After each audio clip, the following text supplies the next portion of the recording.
পানির অপর নাম জীবন। পানি ছাড়া যেন এক মুহূর্ত কল্পনা করাও কঠিন। সেই ধারাবাহিকতায় অমি ওয়াটার পিউরিফিকেশন সিস্টেম নিয়ে এলো পানির ফিল্টার ব্যবহারকারীদের জন্য তাইওয়ানের তৈরি বিশ্বের সবচেয়ে নামকরা ব্র্যান্ডের প্রতিষ্ঠান লানশন ব্র্যান্ডের পিপি ফিল্টার।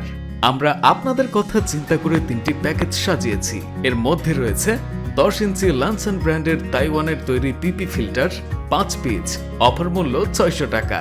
10 ইঞ্চি লানশন ব্র্যান্ডের তাইওয়ানের তৈরি পিপি ফিল্টার 10 পিস, অফার মূল্য 1000 টাকা। 10 ইঞ্চি অ্যাকোয়া পিউরো ব্র্যান্ডের চায়নার তৈরি নেট কার্বন ফিল্টার 1 পিস এবং 10 ইঞ্চি অ্যাকোয়া পিউরো ব্র্যান্ডের চায়নার তৈরি box carbon filter 1 piece, offer মূল্য 335 টাকা। তাই বিস্তারিত জানতে বা অর্ডার করতে ইনবক্স করুন আমাদের ফেসবুক পেজে।